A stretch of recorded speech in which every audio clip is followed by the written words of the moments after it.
पार्वती प्रियपुत्राय पूर्वा सन्ध्या प्रवर्तते।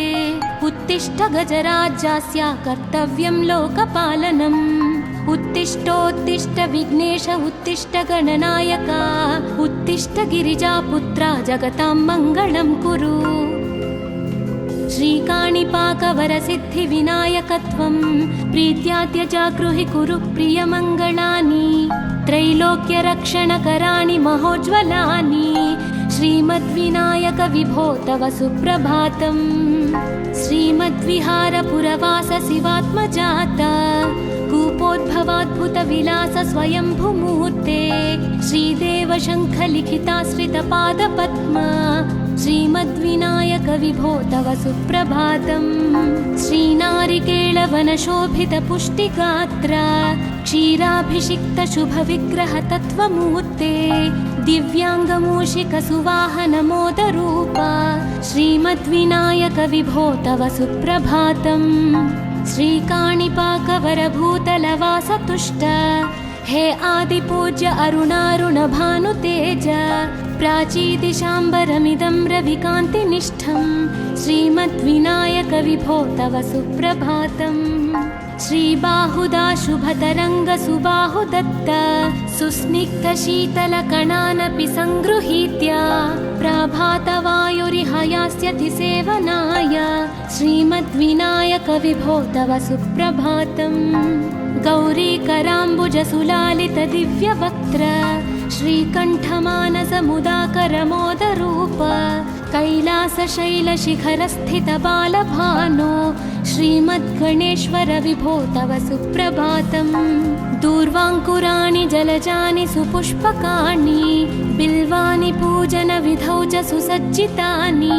नित्यार्चनोत्सुकमदोत्कटवारणास्य श्रीमद्गणेश्वर विभो तव सुप्रभातम्। हृत्कूपमध्य समुपस्थितचित्स्वरूप कूटस्थतत्त्वमिदमेव हि बोधनेन त्वामत्र भासि विदधासि समस्तशोभान् श्रीमद्गणेश्वर विभो तव सुप्रभातम्।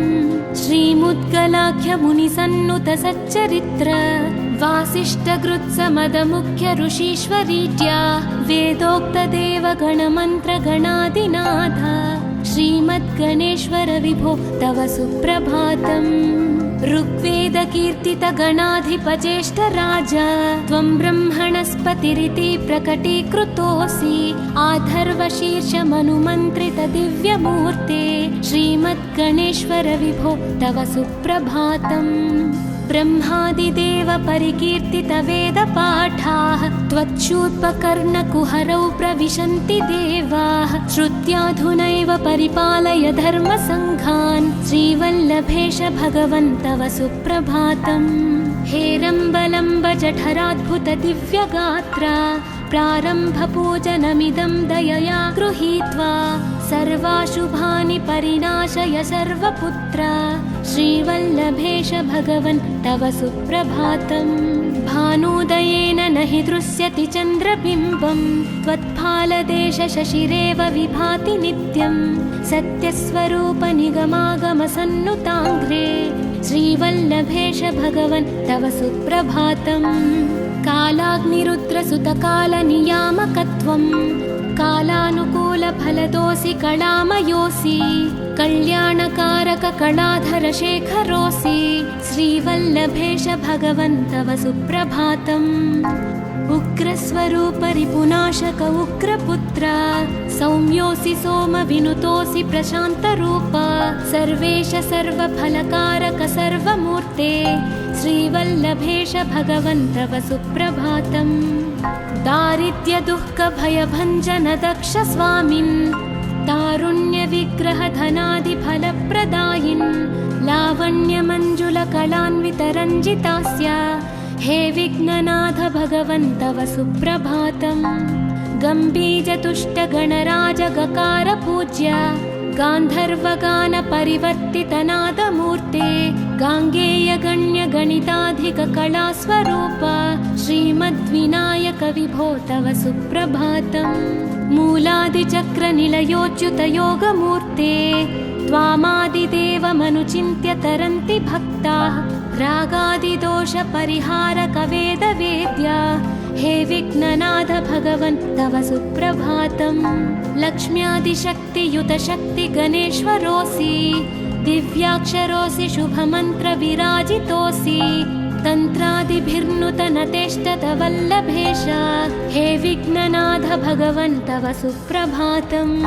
नागोपवीतधरनाथ विनोदचित्त नागास्य नाशितमहाघनतानुरक्त आनन्दतुन्दिलतनो बहिरान्तरस्थ हे विघ्ननाथ भगवन् तव सुप्रभातम्। भद्रे भवक्त्र नवभद्रद भद्रतेज रुद्रप्रियात्मज मदद्रवशक्तियुक्त आद्रीशजा मधुरवत्सलता निधान हे विघ्ननाथ भगवन् तव सुप्रभातम्। सर्वार्थसिद्धिफलदायक बुद्धिदायिन् विघ्नाद्रिवज्रपरिपूज्य चतुर्थीकाले भद्रं पदं दिशसि भक्तगणार्थितोऽसि हे विघ्ननाथ भगवन् तव सुप्रभातम्। बालादिभव्य बहुरूपधरोऽसि देव चिन्तामणिस्त्वमसि सर्वफलप्रदोऽसि त्वन्नाम दिव्यमणिरस्ति जगद्धिताय हे विघ्ननाथ भगवन् तव सुप्रभातम्।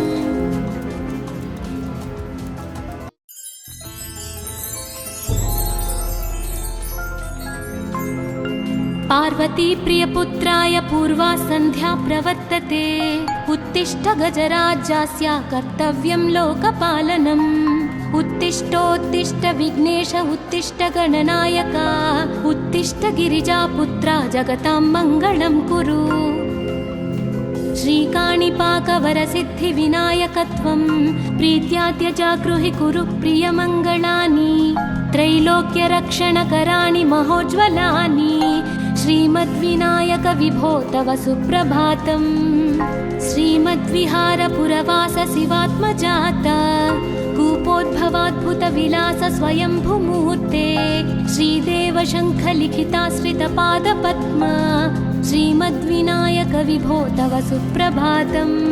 श्रीनारिकेळवनशोभितपुष्टिगात्र क्षीराभिषिक्तशुभविग्रहतत्त्वमूर्ते दिव्याङ्गमूषिकसुवाहनमोदरूप श्रीमद्विनायक विभो तव सुप्रभातम्। श्रीकाणिपाकवरभूतलवासतुष्ट हे आदिपूज्य अरुणारुणभानुतेज प्राचीदिशाम्बरमिदं रविकान्तिनिष्ठं श्रीमद्विनायक विभो तव सुप्रभातम्। श्रीबाहुदा शुभतरङ्गसुबाहुदत्त सुस्निग्धशीतलकणानपि सङ्गृहीत्य प्रभातवायुरिहयास्यति सेवनाय श्रीमद्विनायक विभो तव सुप्रभातम्।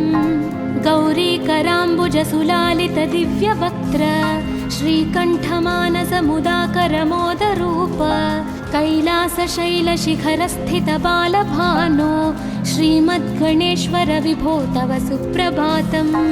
दूर्वाङ्कुराणि जलजानि सुपुष्पकाणि बिल्वानि पूजनविधौ च सुसज्जितानि नित्यार्चनोत्सुकमदोत्कटवारणास्य श्रीमद्गणेश्वर विभो तव सुप्रभातम्।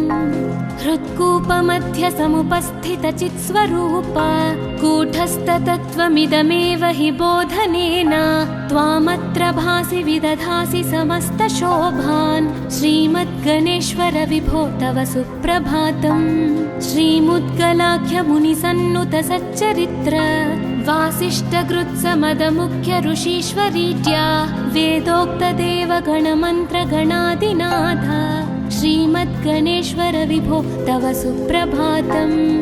ऋग्वेदकीर्तितगणाधिपज्येष्ठराज त्वं ब्रह्मणस्पतिरिति प्रकटीकृतोऽसि आधर्वशीर्षमनुमन्त्रितदिव्यमूर्ते श्रीमद्गणेश्वर विभो तव सुप्रभातम्। ब्रह्मादिदेव परिकीर्तितवेदपाठाः त्वच्छूर्पकर्णकुहरौ प्रविशन्ति देवाः श्रुत्याधुनैव परिपालय धर्मसङ्घान् श्रीवल्लभेश भगवन् तव सुप्रभातम्। हेरम्बलम्ब जठराद्भुतदिव्यगात्र प्रारम्भपूजनमिदं दयया गृहीत्वा सर्वाशुभानि परिनाशय सर्वपुत्र श्रीवल्लभेश भगवन् तव सुप्रभातम् भानुदयेन न हि दृश्यति चन्द्रबिम्बं त्वत्फालदेश शशिरेव विभाति नित्यं सत्यस्वरूप निगमागमसन्नुताङ्घ्रे श्रीवल्लभेश भगवन् तव सुप्रभातम् कालाग्निरुद्रसुतकालनियामकत्वं कालानुकूलफलदोऽसि कलामयोऽसि कल्याणकारक कलाधरशेखरोऽसि श्रीवल्लभेश भगवन् तव सुप्रभातम् उग्रस्वरूप रिपुनाशक उग्रपुत्र सौम्योऽसि सोमविनुतोऽसि प्रशान्तरूप सर्वेश सर्वफलकारक सर्वमूर्ते श्रीवल्लभेश भगवन् तव सुप्रभातम् दारिद्र्यदुःखभयभञ्जन दक्ष स्वामिन् तारुण्यविग्रहधनादिफलप्रदायिन् लावण्यमञ्जुलकलान्वितरञ्जितास्य हे विघ्ननाथ भगवन् तव सुप्रभातम् गम्भीजतुष्टगणराजगकार पूज्य गान्धर्वगानपरिवर्तितनादमूर्ते गाङ्गेयगण्यगणिताधिककलास्वरूप श्रीमद्विनायक विभो तव सुप्रभातम् मूलादिचक्रनिलयोच्युतयोगमूर्ते त्वामादिदेवमनुचिन्त्य तरन्ति भक्ताः रागादिदोषपरिहारक वेदवेद्या हे विघ्ननाथ भगवन् तव सुप्रभातम् लक्ष्म्यादिशक्तियुत शक्ति गणेश्वरोऽसि दिव्याक्षरोऽसि शुभमन्त्रविराजितोऽसि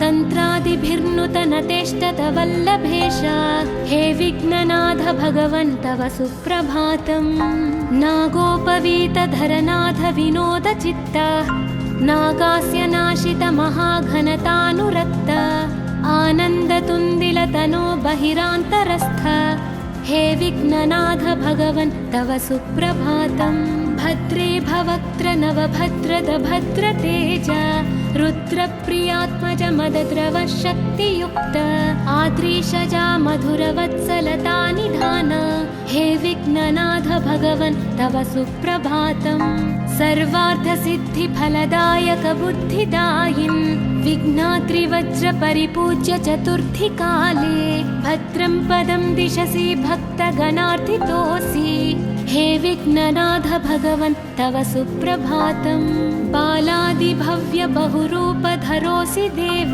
चिन्तामणिस्त्वमसि सर्वफलप्रदोऽसि त्वन्नाम दिव्यमणिरस्ति जगद्धिताय हे विघ्ननाथ भगवन् तव सुप्रभातम्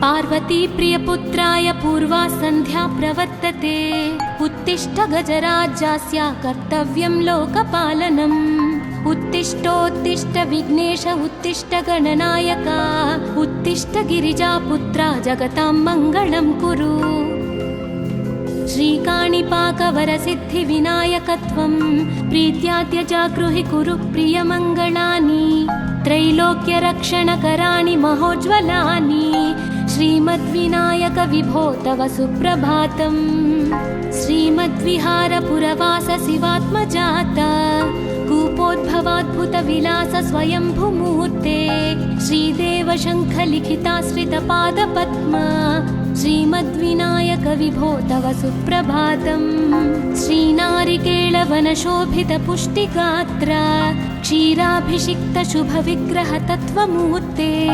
दिव्याङ्गमूषिकसुवाहनमोदरूप श्रीमद्विनायक विभो तव सुप्रभातम् श्रीकाणिपाकवरभूतलवासतुष्ट हे आदिपूज्य अरुणारुणभानुतेज प्राचीदिशाम्बरमिदं रविकान्तिनिष्ठं श्रीमद्विनायक विभो तव सुप्रभातम् श्रीबाहुदा शुभतरङ्ग सुबाहुदत्त सुस्निग्धशीतलकणानपि सङ्गृहीत्य प्रभातवायुरिहयास्यति सेवनाय श्रीमद्विनायक विभो तव सुप्रभातम् गौरीकराम्बुजसुलालितदिव्यवक्त्र श्रीकण्ठमानसमुदाकरमोदरूप कैलासशैलशिखरस्थितबालभानो श्रीमद्गणेश्वर विभो तव सुप्रभातम्।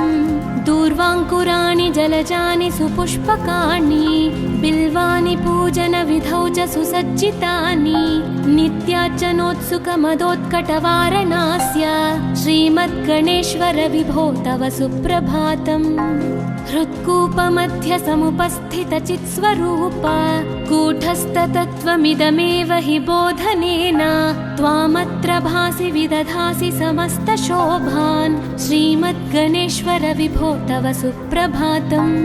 श्रीमुद्गलाख्यमुनिसन्नुत सच्चरित्र वासिष्ठकृत्समदमुख्य ऋषीश्वरीत्या वेदोक्तदेवगणमन्त्रगणादिनाथ श्रीमद्गणेश्वर विभो तव सुप्रभातम्। ऋग्वेदकीर्तितगणाधिपज्येष्ठराज त्वं ब्रह्मणस्पतिरिति प्रकटीकृतोऽसि आथर्वशीर्षमनुमन्त्रितदिव्यमूर्ते श्रीमद्गणेश्वर विभो तव सुप्रभातम्। ब्रह्मादिदेव परिकीर्तितवेदपाठाः त्वच्छूर्पकर्णकुहरौ प्रविशन्ति देवाः श्रुत्याधुनैव परिपालय धर्मसङ्घान् श्रीवल्लभेश भगवन् तव सुप्रभातम्। हेरम्बलम्ब जठराद्भुतदिव्यगात्रा प्रारम्भपूजनमिदं दयया गृहीत्वा सर्वाशुभानि परिनाशय सर्वपुत्र श्रीवल्लभेश भगवन् तव सुप्रभातम्। भानुदयेन न हि दृश्यति चन्द्रबिम्बं त्वत्फालदेश शशिरेव विभाति नित्यं सत्यस्वरूप निगमागमसन्नुताङ्घ्रे श्रीवल्लभेश भगवन् तव सुप्रभातम्। कालाग्निरुद्रसुतकालनियामकत्वं कालानुकूलफलदोऽसि कलामयोऽसि कल्याणकारककलाधरशेखरोऽसि श्रीवल्लभेश भगवन् तव सुप्रभातम्। उग्रस्वरूप रिपुनाशक उग्रपुत्र सौम्योऽसि सोमविनुतोऽसि प्रशान्तरूप सर्वेश सर्वफलकारक सर्वमूर्ते श्रीवल्लभेश भगवन् तव सुप्रभातम्। दारिद्र्यदुःखभयभञ्जन दक्ष स्वामिन् तारुण्यविग्रहधनादिफलप्रदायिन् लावण्यमञ्जुलकलान्वितरञ्जितास्य हे विघ्ननाथ भगवन् तव सुप्रभातम्। गम्भीजतुष्टगणराजगकार पूज्य गान्धर्वगानपरिवर्तितनादमूर्ते गाङ्गेयगण्यगणिताधिककलास्वरूप श्रीमद्विनायक विभो तव सुप्रभातम्। मूलादिचक्रनिलयोच्युतयोगमूर्ते त्वामादिदेवमनुचिन्त्य तरन्ति भक्ताः रागादिदोषपरिहारकवेदवेद्या हे विघ्ननाथ भगवन् तव सुप्रभातम्। लक्ष्म्यादिशक्तियुतशक्तिगणेश्वरोऽसि दिव्याक्षरोऽसि शुभमन्त्रविराजितोऽसि तन्त्रादिभिर्नुतनतेष्टतवल्लभेश हे विघ्ननाथ भगवन् तव सुप्रभातम्। नागोपवीतधरनाथ विनोदचित्त नागास्य नाशित महाघनतानुरक्त आनन्दतुन्दिलतनो बहिरान्तरस्थ हे विघ्ननाथ भगवन् तव सुप्रभातम्। भद्रे भवक्त्र नवभद्रद भद्रतेज रुद्रप्रियात्मज मदद्रव शक्तियुक्त आद्रीशजा मधुरवत्सलता निधान हे विघ्ननाथ भगवन् तव सुप्रभातम्। सर्वार्थसिद्धिफलदायक बुद्धिदायिन् विघ्नाद्रिवज्रपरिपूज्य चतुर्थी काले भद्रं पदं दिशसि भक्तगणार्थितोऽसि हे विघ्ननाथ भगवन् तव सुप्रभातम्। बालादिभव्य बहुरूपधरोऽसि देव चिन्तामणिस्त्वमसि सर्वफलप्रदोऽसि त्वन्नाम दिव्यमणिरस्ति जगद्धिताय हे विघ्ननाथ भगवन् तव सुप्रभातम्।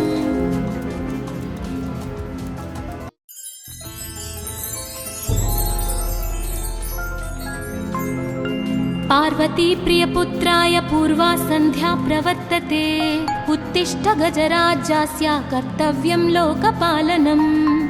उत्तिष्ठोत्तिष्ठ विघ्नेश उत्तिष्ठ गणनायक उत्तिष्ठ गिरिजापुत्रा जगतां मङ्गलं कुरु। श्रीकाणिपाकवरसिद्धिविनायकत्वं प्रीत्याद्यजागृहि कुरु प्रियमङ्गलानि त्रैलोक्यरक्षणकराणि महोज्ज्वलानि श्रीमद्विनायक विभो तव सुप्रभातम्।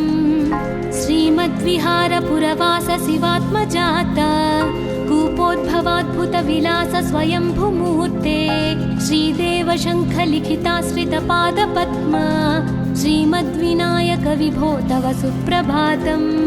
श्रीनारिकेळवनशोभितपुष्टिगात्र क्षीराभिषिक्तशुभविग्रह तत्त्वमूर्ते दिव्याङ्गमूषिकसुवाहनमोदरूप श्रीमद्विनायक विभो तव सुप्रभातम्। श्रीकाणिपाकवरभूतलवासतुष्ट हे आदिपूज्य अरुणारुणभानुतेज प्राचीदिशाम्बरमिदं रविकान्तिनिष्ठं श्रीमद्विनायक विभो तव सुप्रभातम्। श्रीबाहुदा शुभतरङ्गसुबाहुदत्त सुस्निग्धशीतलकणानपि सङ्गृहीत्य प्रभातवायुरिहयास्यति सेवनाय श्रीमद्विनायक विभो तव सुप्रभातम्। गौरीकराम्बुजसुलालितदिव्यवक्त्र श्रीकण्ठमानसमुदाकरमोदरूप कैलासशैलशिखरस्थितबालभानो श्रीमद्गणेश्वर विभो तव सुप्रभातम्। दूर्वाङ्कुराणि जलजानि सुपुष्पकाणि बिल्वानि पूजनविधौ च सुसज्जितानि नित्यार्चनोत्सुकमदोत्कटवारणास्य श्रीमद्गणेश्वर विभो तव सुप्रभातम्। हृत्कूपमध्यसमुपस्थितचित्स्वरूप कूटस्थतत्त्वमिदमेव हि बोधनेन त्वामत्र भासि विदधासि समस्तशोभान् श्रीमद्गणेश्वर विभो तव सुप्रभातम्। श्रीमुद्गलाख्यमुनिसन्नुत सच्चरित्र वासिष्ठकृत्समदमुख्य ऋषीश्वरीत्या वेदोक्तदेवगणमन्त्रगणादिनाथ श्रीमद्गणेश्वर विभो तव सुप्रभातम्। ऋग्वेदकीर्तितगणाधिपज्येष्ठराज त्वं ब्रह्मणस्पतिरिति प्रकटीकृतोऽसि आधर्वशीर्षमनुमन्त्रितदिव्यमूर्ते श्रीमद्गणेश्वर विभो तव सुप्रभातम्। ब्रह्मादिदेव परिकीर्तितवेदपाठाः त्वच्छूर्पकर्णकुहरौ प्रविशन्ति देवाः श्रुत्याधुनैव परिपालय धर्मसङ्घान् श्रीवल्लभेश भगवन् तव सुप्रभातम्। हेरम्बलम्ब जठराद्भुत दिव्यगात्र प्रारम्भपूजनमिदं दयया गृहीत्वा सर्वाशुभानि परिनाशय सर्वपुत्र श्रीवल्लभेश भगवन् तव सुप्रभातम्। भानुदयेन न हि दृश्यति चन्द्रबिम्बं त्वत्फालदेश शशिरेव विभाति नित्यं सत्यस्वरूप निगमागमसन्नुताङ्घ्रे श्रीवल्लभेश भगवन् तव सुप्रभातम्। कालाग्निरुद्रसुतकालनियामकत्वं कालानुकूलफलदोऽसि कलामयोऽसि कल्याणकारक कलाधर शेखरोऽसि श्रीवल्लभेश भगवन् तव सुप्रभातम्। उग्रस्वरूप रिपुनाशक उग्रपुत्र सौम्योऽसि सोमविनुतोऽसि प्रशान्तरूप सर्वेश सर्वफलकारक सर्वमूर्ते श्रीवल्लभेश भगवन् तव सुप्रभातम्। दारिद्र्यदुःखभयभञ्जन दक्ष स्वामिन् तारुण्यविग्रहधनादिफलप्रदायिन् लावण्यमञ्जुलकलान्वितरञ्जितास्य हे विघ्ननाथ भगवन् तव सुप्रभातम्। गम्भीजतुष्टगणराजगकार पूज्य गान्धर्वगानपरिवर्तितनादमूर्ते गाङ्गेयगण्यगणिताधिककलास्वरूप श्रीमद्विनायक विभो तव सुप्रभातम्।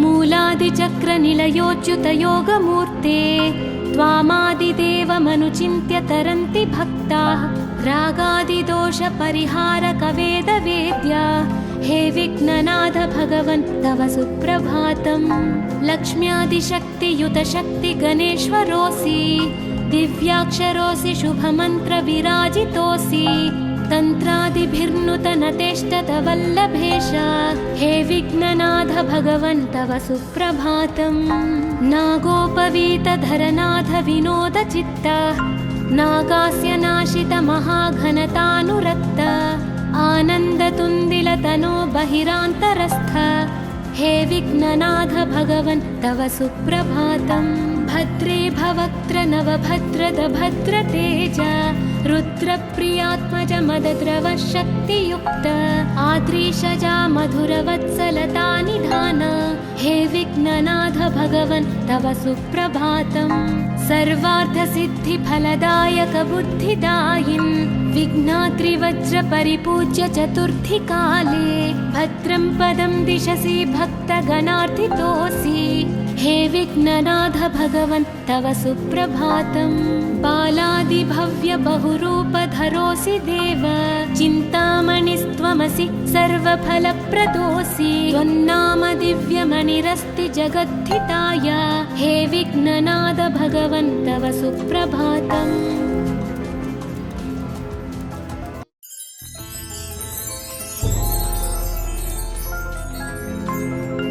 पार्वती प्रियपुत्राय पूर्वा सन्ध्या प्रवर्तते उत्तिष्ठ गजराज्यास्य कर्तव्यं लोकपालनम् उत्तिष्ठोत्तिष्ठ विघ्नेश उत्तिष्ठ गणनायका उत्तिष्ठ गिरिजापुत्रा जगतां मङ्गलं कुरु श्रीकाणिपाकवरसिद्धिविनायकत्वं प्रीत्याद्य जागृहि कुरु प्रियमङ्गलानि त्रैलोक्यरक्षणकराणि महोज्ज्वलानि श्रीमद्विनायक विभो तव सुप्रभातम् श्रीमद्विहारपुरवास शिवात्मजाता कूपोद्भवाद्भुतविलास स्वयंभुमूर्ते श्रीदेव शङ्खलिखिताश्रितपादपद्मा श्रीमद्विनायक विभो तव सुप्रभातम् श्रीनारिकेळवनशोभितपुष्टिगात्र क्षीराभिषिक्त शुभविग्रह तत्त्वमूर्ते दिव्याङ्गमूषिकसुवाहनमोदरूपा श्रीमद्विनायक विभो तव सुप्रभातम् श्रीकाणिपाकवरभूतलवासतुष्ट हे आदिपूज्य अरुणारुणभानुतेज प्राचीदिशाम्बरमिदं रविकान्तिनिष्ठं श्रीमद्विनायक विभो तव सुप्रभातम् श्रीबाहुदा शुभतरङ्गसुबाहुदत्त सुस्निग्धशीतलकणानपि सङ्गृहीत्य प्राभातवायुरिह यास्यति सेवनाय श्रीमद्विनायक विभो तव सुप्रभातम् गौरीकराम्बुजसुलालितदिव्यवक्त्र श्रीकण्ठमानसमुदाकरमोदरूप कैलासशैलशिखरस्थितबालभानो श्रीमद्गणेश्वर विभो तव सुप्रभातम् दूर्वाङ्कुराणि जलजानि सुपुष्पकाणि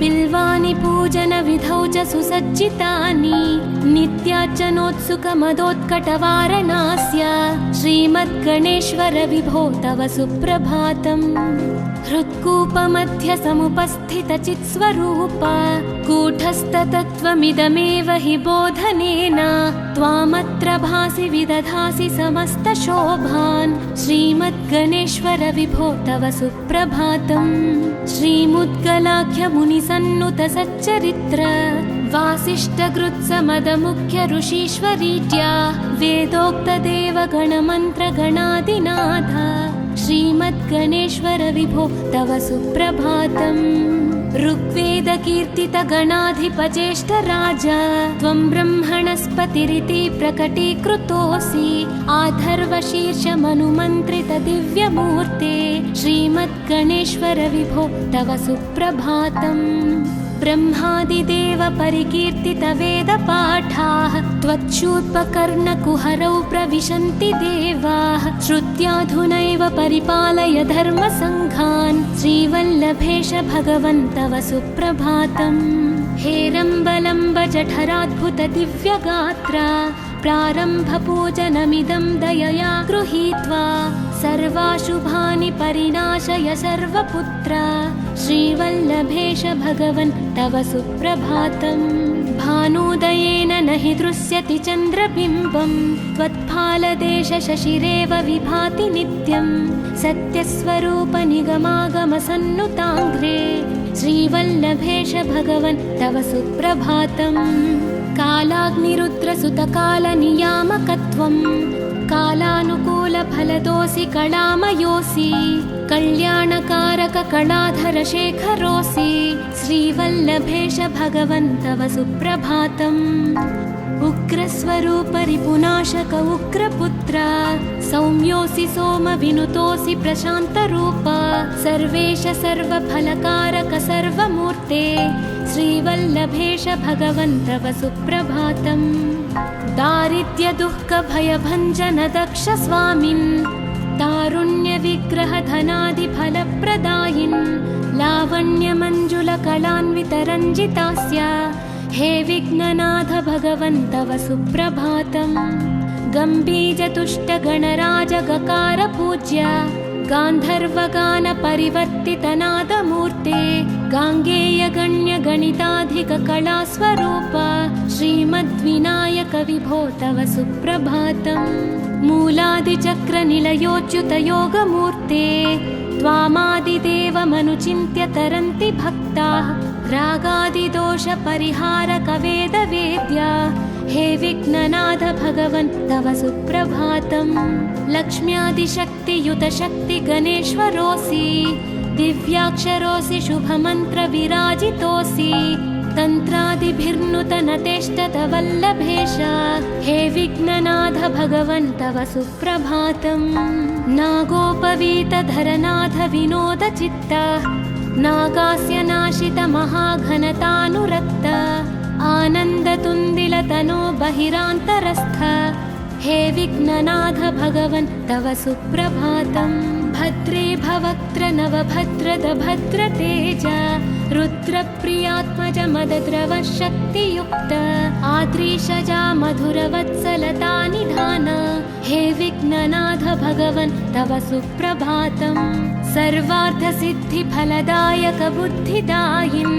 विघ्नात्रिवज्र परिपूज्य चतुर्थी काले भद्रं पदं दिशसि भक्तगणार्थितोऽसि हे विघ्ननाथ भगवन् तव सुप्रभातम् बालादिभव्य बहुरूपधरोऽसि देव चिन्तामणिस्त्वमसि सर्वफलप्रदोऽसि त्वन्नाम दिव्यमणिरस्ति जगद्धिताय हे विघ्ननाथ भगवन् तव सुप्रभातम्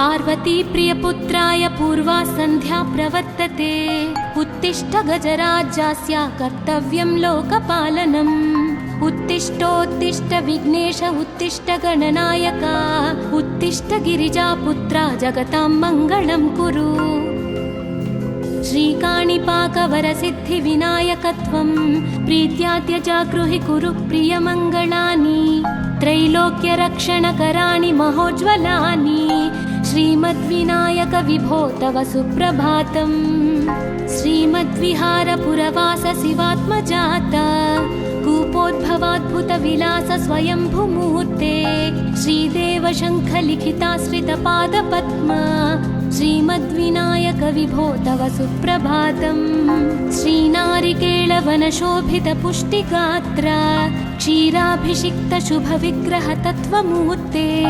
दिव्याङ्गमूषिकसुवाहनमोदरूप श्रीमद्विनायक विभो तव सुप्रभातम् श्रीकाणिपाकवरभूतलवासतुष्ट हे आदिपूज्य अरुणारुणभानुतेज प्राचीदिशाम्बरमिदं रविकान्तिनिष्ठं श्रीमद्विनायक विभो तव सुप्रभातम् श्रीबाहुदा शुभतरङ्गसुबाहुदत्त सुस्निग्धशीतलकणानपि सङ्गृहीत्य प्रभातवायुरिहयास्यति सेवनाय श्रीमद्विनायक विभो तव सुप्रभातम् गौरीकराम्बुजसुलालित दिव्यवक्त्र श्रीकण्ठमानसमुदाकरमोदरूप कैलासशैलशिखरस्थितबालभानो श्रीमद्गणेश्वर विभो तव सुप्रभातम्।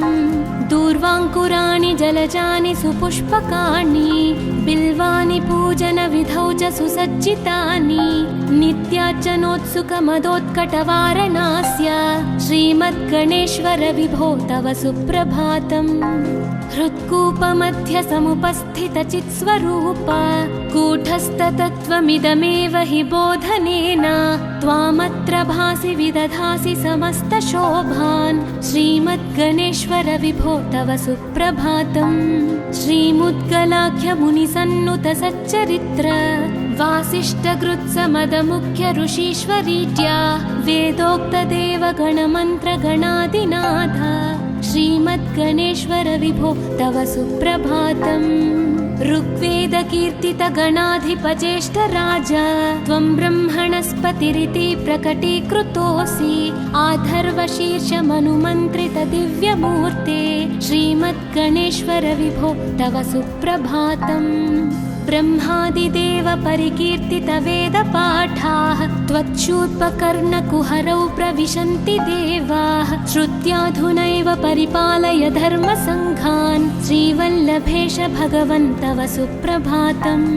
हेरम्बलम्ब जठराद्भुत दिव्यगात्रा प्रारम्भपूजनमिदं दयया गृहीत्वा सर्वाशुभानि परिनाशय सर्वपुत्र श्रीवल्लभेश भगवन् तव सुप्रभातम्।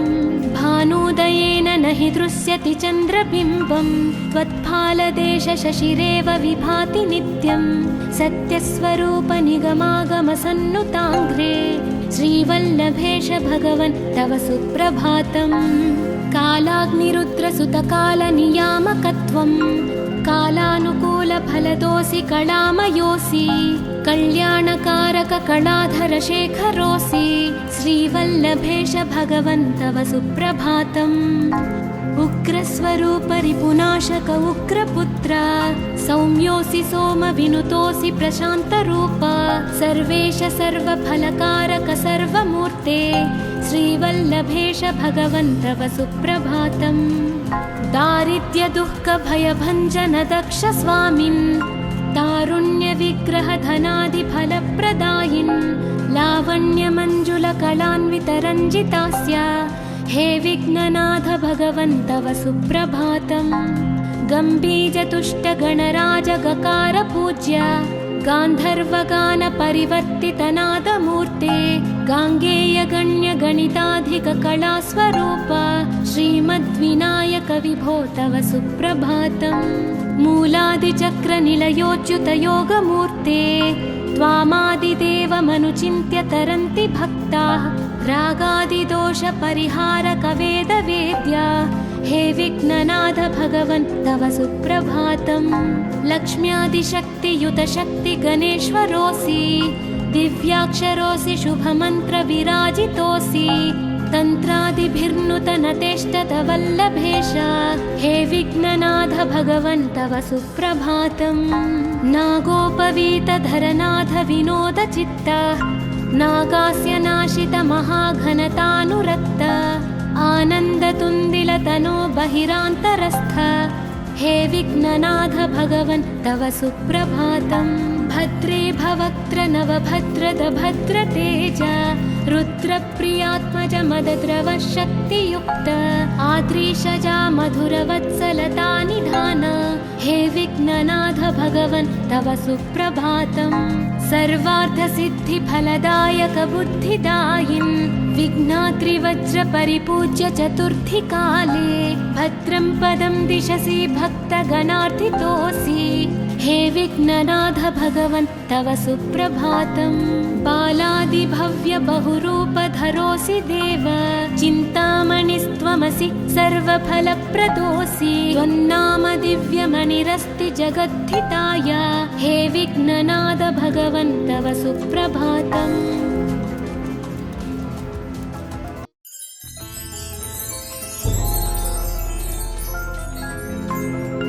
पार्वती प्रियपुत्राय पूर्वा सन्ध्या प्रवर्तते उत्तिष्ठ गजराज्यास्य कर्तव्यं लोकपालनम्। उत्तिष्ठोत्तिष्ठ विघ्नेश उत्तिष्ठ गणनायक उत्तिष्ठ गिरिजापुत्रा जगतां मङ्गलं कुरु। श्रीकाणिपाकवरसिद्धिविनायकत्वं प्रीत्याद्यजागृहि कुरु प्रियमङ्गलानि त्रैलोक्यरक्षणकराणि महोज्ज्वलानि श्रीमद्विनायक विभो तव सुप्रभातम्। श्रीमद्विहारपुरवास शिवात्मजात कूपोद्भवाद्भुतविलास स्वयंभुमूर्ते श्रीदेव शङ्खलिखिताश्रितपादपद्मा श्रीमद्विनायक विभो तव सुप्रभातम्। श्रीनारिकेळवनशोभितपुष्टिगात्र क्षीराभिषिक्त शुभविग्रह तत्त्वमूर्ते दिव्याङ्गमूषिकसुवाहनमोदरूप श्रीमद्विनायक विभो तव सुप्रभातम्। श्रीकाणिपाकवरभूतलवासतुष्ट हे आदिपूज्य अरुणारुणभानुतेज प्राचीदिशाम्बरमिदं रविकान्तिनिष्ठं श्रीमद्विनायक विभो तव सुप्रभातम्। श्रीबाहुदा शुभतरङ्गसुबाहुदत्त सुस्निग्धशीतलकणानपि सङ्गृहीत्य प्रभातवायुरिहयास्यति सेवनाय श्रीमद्विनायक विभो तव सुप्रभातम्। गौरीकराम्बुजसुलालितदिव्यवक्त्र श्रीकण्ठमानसमुदाकरमोदरूप कैलासशैलशिखरस्थितबालभानो श्रीमद्गणेश्वर विभो तव सुप्रभातम्। दूर्वाङ्कुराणि जलजानि सुपुष्पकाणि बिल्वानि पूजनविधौ च सुसज्जितानि नित्यार्चनोत्सुकमदोत्कटवारणास्य श्रीमद्गणेश्वर विभो तव सुप्रभातम्। हृत्कूपमध्यसमुपस्थितचित्स्वरूप कूटस्थतत्त्वमिदमेव हि बोधनेन त्वामत्र भासि विदधासि समस्तशोभान् श्रीमद्गणेश्वर विभो तव सुप्रभातम्। श्रीमुद्गलाख्यमुनिसन्नुतसच्चरित्र वासिष्ठकृत्समदमुख्य ऋषीश्वरीत्या वेदोक्तदेवगणमन्त्रगणादिनाथ श्रीमद्गणेश्वर विभो तव सुप्रभातम्। ऋग्वेदकीर्तितगणाधिपज्येष्ठराज त्वं ब्रह्मणस्पतिरिति प्रकटीकृतोऽसि आथर्वशीर्षमनुमन्त्रितदिव्यमूर्ते श्रीमद्गणेश्वर विभो तव सुप्रभातम्। ब्रह्मादिदेव परिकीर्तितवेदपाठाः त्वच्छूर्पकर्णकुहरौ प्रविशन्ति देवाः श्रुत्याधुनैव परिपालय धर्मसङ्घान् श्रीवल्लभेश भगवन् तव सुप्रभातम्। हेरम्बलम्ब जठराद्भुतदिव्यगात्र प्रारम्भपूजनमिदं दयया गृहीत्वा सर्वाशुभानि परिनाशय सर्वपुत्र श्रीवल्लभेश भगवन् तव सुप्रभातम्। भानुदयेन न हि दृश्यति चन्द्रबिम्बं त्वत्फालदेशशशिरेव विभाति नित्यं सत्यस्वरूप निगमागमसन्नुताङ्घ्रे श्रीवल्लभेश भगवन् तव सुप्रभातम्। कालाग्निरुद्रसुतकालनियामकत्वं कालानुकूलफलदोऽसि कलामयोऽसि कल्याणकारक कलाधरशेखरोऽसि श्रीवल्लभेश भगवन् तव सुप्रभातम्। उग्रस्वरूप रिपुनाशक उग्रपुत्र सौम्योऽसि सोमविनुतोऽसि प्रशान्तरूप सर्वेश सर्वफलकारक सर्वमूर्ते श्रीवल्लभेश भगवन् तव सुप्रभातम्। दारिद्र्यदुःखभयभञ्जन दक्ष स्वामिन् तारुण्यविग्रहधनादिफलप्रदायिन् लावण्यमञ्जुलकलान्वितरञ्जितास्य हे विघ्ननाथ भगवन् तव सुप्रभातम्। गम्भीजतुष्टगणराजगकार पूज्य गान्धर्वगानपरिवर्तितनादमूर्ते गाङ्गेयगण्यगणिताधिककलास्वरूप श्रीमद्विनायक विभो तव सुप्रभातम्। मूलादिचक्रनिलयोच्युतयोगमूर्ते त्वामादिदेवमनुचिन्त्य तरन्ति भक्ताः रागादिदोषपरिहारक वेदवेद्या हे विघ्ननाथ भगवन् तव सुप्रभातम् लक्ष्म्यादिशक्तियुत शक्ति गणेश्वरोऽसि दिव्याक्षरोऽसि शुभमन्त्र विराजितोऽसि तन्त्रादिभिर्नुतनतेष्टतवल्लभेश हे विघ्ननाथ भगवन् तव सुप्रभातम्।